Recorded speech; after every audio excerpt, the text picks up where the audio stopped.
ಪಂಚಾಗಿ ಹೆಚ್ಚದೋಣ ಪಂಚಾಗಿದೆ ನೋಡ್ರಿ ಇದಾಗ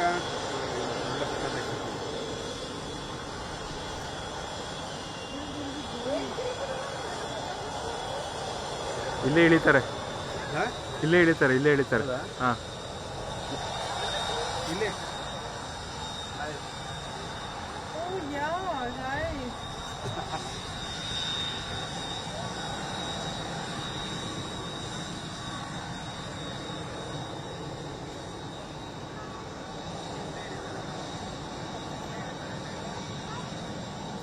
ಹೋಯ್ತು ಮುಂದೆ ಮಾತಾಡ್ತಿರೋದು ಹಂಗೆ ಬರ್ತು.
ಆರ್ಸಿಬಿ ಅಭಿಮಾನಿಗಳು ಸಾಕಷ್ಟು ಸಂಖ್ಯೆಯಲ್ಲಿ ಈಗಾಗಲೇ ವಿಧಾನಸೌಧದ ಮುಂಭಾಗಕ್ಕೆ ಬಂದಿದ್ದಾರೆ.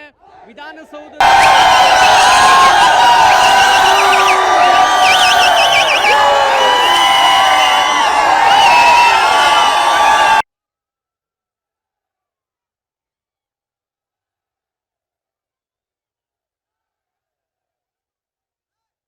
ಆರ್ಸಿಬಿ ಅಭಿಮಾನಿಗಳು ಸಾಕಷ್ಟು ಸಂಖ್ಯೆಯಲ್ಲಿ ಈಗಾಗಲೇ ವಿಧಾನಸೌಧದ ಮುಂಭಾಗಕ್ಕೆ ಬಂದಿದ್ದಾರೆ.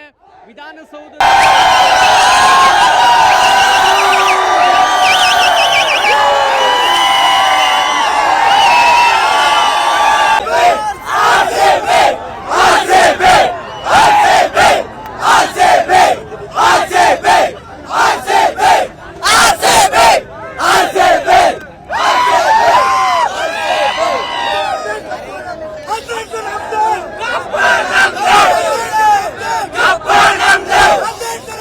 Kappa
very excited to see Virat Kohli. ನಾವು ಫುಲ್ ಎಕ್ಸೈಟ್ ಆಗಿದೀವಿ. ನಾವು 17 ವರ್ಷದಿಂದ ಕಾಯ್ದಿದ್ದೀವಿ. 17 ವರ್ಷದಿಂದ ಕಾಯ್ದಿದ್ದೀವಿ. ಎಕ್ಸೈಟ್ಮೆಂಟ್ ಇರದೇ ಇರತ್ತಾ? Full excitement. ತುಂಬಾ ಖುಷಿ ಆಗಿದೆ. ನಿನ್ನೆ ಬೇಜಾರಾಗ್ತಾ ಇತ್ತು ನೋಡ್ಬಿಟ್ಟು, ಫಸ್ಟ್ ಇನ್ನಿಂಗ್ಸ್ ನೋಡ್ಬಿಟ್ಟು. ಆಮೇಲೆ ಸೆಕೆಂಡ್ ಇನ್ನಿಂಗ್ಸ್ ನೋಡ್ಬಿಟ್ಟು ತುಂಬಾ ಖುಷಿ ಆಯ್ತು. ಈ ಸಲ ಕಪ್ ನಮ್ದೆ. ಜೈ ಆರ್‌ಸಿಬಿ! ಬೆಳಕನ ಅದೇ ದೊಡ್ಡ ಮಾತು. 18 years ವಿರಾಟ್ ಕೊಹ್ಲಿ, ಅವ್ರ ಪ್ರೈಮ್, ಅವ್ರ experience, his youth, is given everything for RCB and it's the time of celebration. ಎಲ್ಲರೂ ಅಷ್ಟೇ, ಈ ಸಲ ಕಪ್ ನಮ್ದೇ ಅಲ್ಲ, ನಮ್ದು. ಆರ್‌ಸಿಬಿ! ಆರ್‌ಸಿಬಿ! ಆರ್‌ಸಿಬಿ! ಆರ್‌ಸಿಬಿ! ಮಾತಾಡೋಣ. ಅಲ್ಲಿ ಒಳಗಡೆ ಬಿಟ್ಬಿಟ್ಟೆ ನಮಗೆ ಸಾಕು, ಇನ್ನೇನು ಬೇಡ. ಅಲ್ಲಿ ಫುಲ್ ಇವಾಗ 2 ನಿಮಿಷದಲ್ಲಿ ಸ್ಟ್ಯಾಂಪೀಡ್ ಆಗ್ಬಿಟ್ಟಿರೋದು. ಆದ್ರೆ ಇವಾಗ ಒಳಗ್ ಬಿಟ್ರೆ ಸಾಕು, ಇನ್ನೇನು ಎಕ್ಸ್ಪೆಕ್ಟ್ ಮಾಡಲ್ಲ ನಾವು. RCB 18 ವರ್ಷದ ಆಮೇಲೆ ಕಪ್, ಈ ಸಲ ಕಪ್ ನಮ್ದೆ ಅಂತ ಹೇಳ್ತಾ ಇದ್ರಿ. ನಮ್ಗೆ ತುಂಬಾ ಡಿಸಪಾಯಿಂಟೆಡ್ ಆಗ್ತಾ ಇತ್ತು. ಈ ಸತಿ ಗೆದ್ದಿರೋದಕ್ಕೆ ಇದು ಏನು ಮಾತಾಡಕ್ ಮಾತೇ ಇಲ್ಲ. RCB ಅಂದ್ರೆ ಏನಂತ ಪ್ರೂಫ್ ಮಾಡಿದಾರೆ. ಜೈ RCB! ಜೈ RCB! ಇನ್ನೊಂದು ಹೇಳ, ರಾಮಾಯಣದಲ್ಲಿ ರಾಮ 16 ವರ್ಷ ವನವಾಸ ಬಿದ್ರು, ಆದ್ರೆ ಈ ಸತಿ 18 ವರ್ಷ ವನವಾಸ ಬಿದ್ದರು. ಯಾರು? RCB. ಅದೇ ಕಪ್ಪು ಈ ಸತಿ ನಮ್ದೆ.